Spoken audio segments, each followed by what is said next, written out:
Yo digo que es una mole marina y está fondeada en una zona de fango.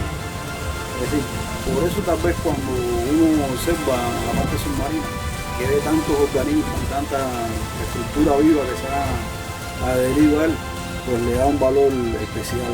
En el año 97, haciendo un trabajo con compañeros de Geocuba Nacional ahí al norte de la cañería, de lo que hoy es la zona turística, se rompió el barco y estuvimos unos cuantos días amarrados ahí en San Pascual esperando porque nos arreglaran el barco o porque nos remolcaran, ¿no? Como teníamos tiempo de sobra, pues lo que hicimos fue coger las caretas y tirarnos al agua.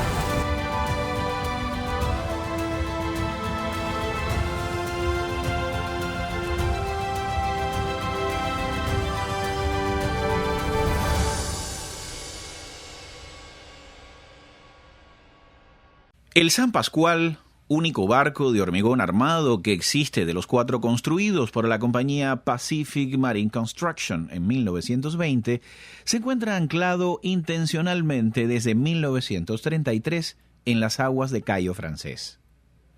El mismo astillero fabricó las embarcaciones en San Diego, California, con el objetivo de almacenar y transportar mieles. El diseño del pontón, sobrenombre equivalente a buque viejo varado en puerto, no fue efectivo para la navegación, por lo cual fue descontinuado. A pesar de esto, por su arquitectura única, el navío se considera una obra maestra de la ingeniería naval, una rareza tecnológica con un alto valor histórico y cultural. El San Pascual es un sitio excepcional. Primero, es un megabarco para la época, fundido en cemento, es decir, es de concreto total, y está fondeado en una zona de fango. Es decir, por eso tal vez cuando uno observa la parte submarina, que ve tantos organismos, tanta estructura viva que se ha adherido a él, pues le da un valor especial. La Punta Alegre Sugar Company compró la embarcación y se ocupó de que fuera remolcada hasta las aguas, donde todavía descansa, a 16 millas del puerto de Caibarien, sirviendo por muchos años de almacén flotante para 14 centrales azucareros de la región. Algunos testimonios recuerdan cómo los buques acudían a él y transportaban la melaza a sus bodegas para dirigirse luego hacia los Estados Unidos. Me tocó ir cuando fue el accidente con las embarcaciones de Senmar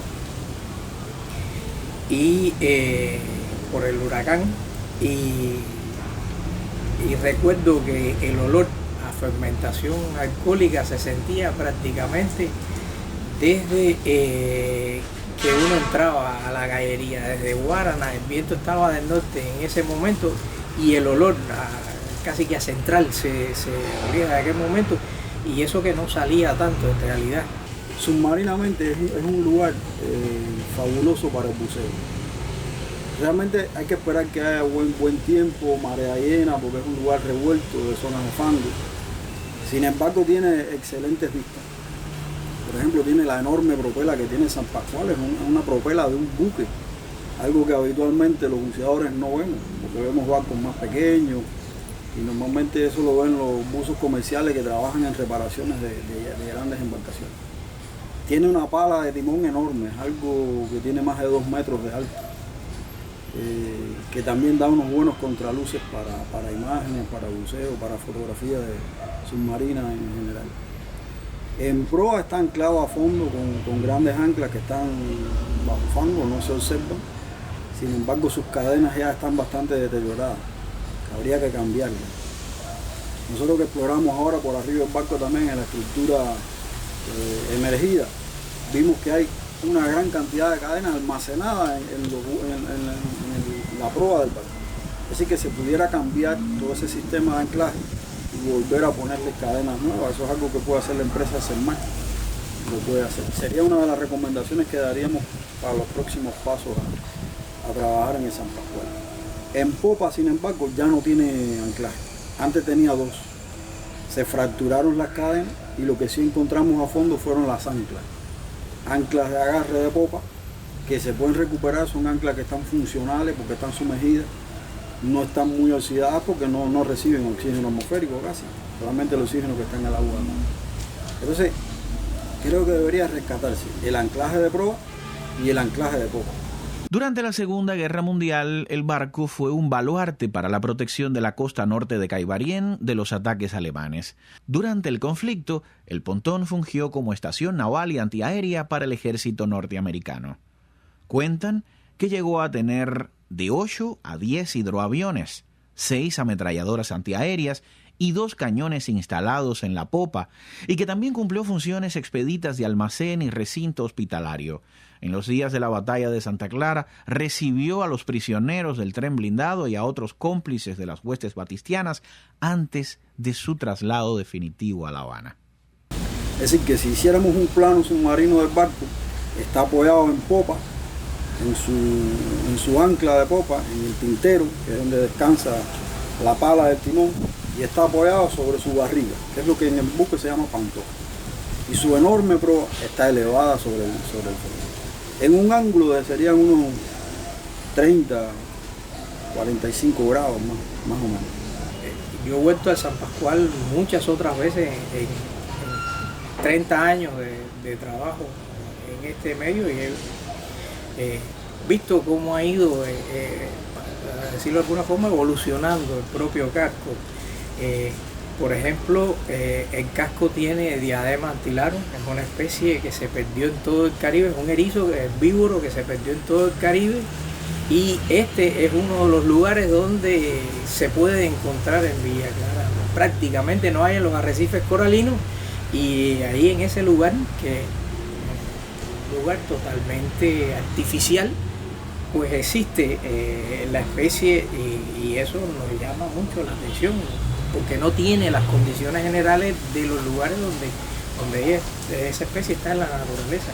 Hay que decir que eso fue alguna vez, hace muchos años, un hotelito pequeño, con 5 o 6 habitaciones, una estructura de cocina fabulosa.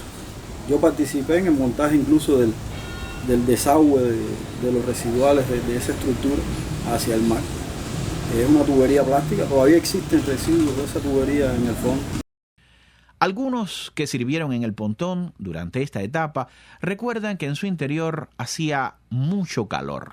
La embarcación nunca se climatizó, de modo que en las tardes el olor a miel putrefacta que ascendía de las bodegas era prácticamente insoportable, y ello provocó que los clientes no pernoctaran allí, sino en Punta Periquillo, un resort que ofrece la oportunidad de estancia nocturna con mejores estándares.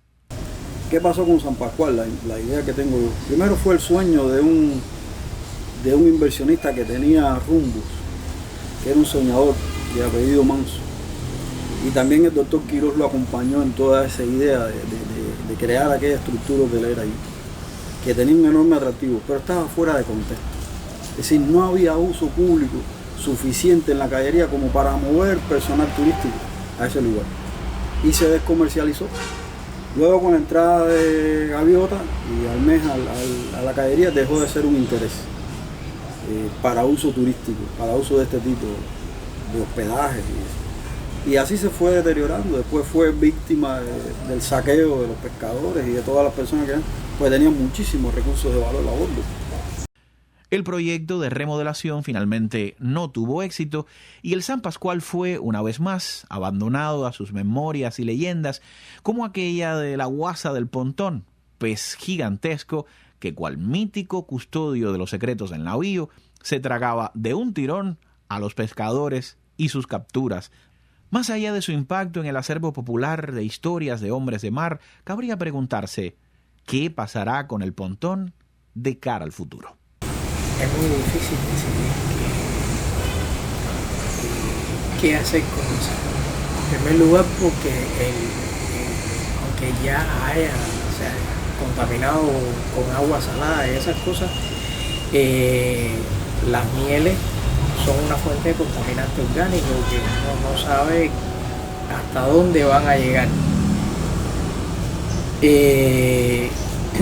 Lo otro, la estructura del casco puede estar comprometida, la integridad física de la estructura del casco puede estar comprometida, y son cosas que habría que averiguar antes de decidir qué hacer con esta embarcación?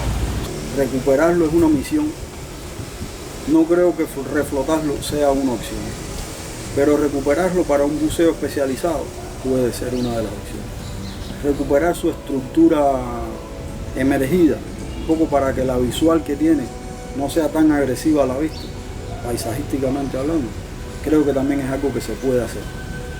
Aún y cuando se le baje el perfil, sencillamente es bajarle el perfil a las estructuras oxidadas y destruidas y caídas que hay para que no tenga una visual tan agresiva, ¿no? Su estructura sería un pecio extraordinario.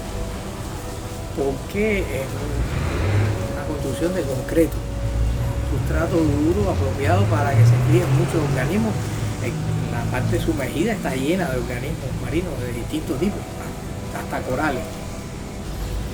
El San Pascual tiene algo místico en el sentido de que está apoyado en el pantoque, es decir, la proa del buque está elevada y los buzos podemos pasar por ahí abajo. Claro, es algo bastante tenebroso, ¿no? pero se puede pasar ahí abajo. Casi siempre hay peces, hay organismos, hay grandes algas que cuelgan y esponjas, así, es un lugar bastante tenebroso. Pero los buzos que ya están adaptados a trabajar en ambientes confinados lo pueden trabajar, lo pueden bucear, se puede filmar incluso. Hay una notable población de pez león ahí abajo también, lo cual es un poco que tiene que ser de cuidado para los buceadores más inexpertos que se adentren en esa zona.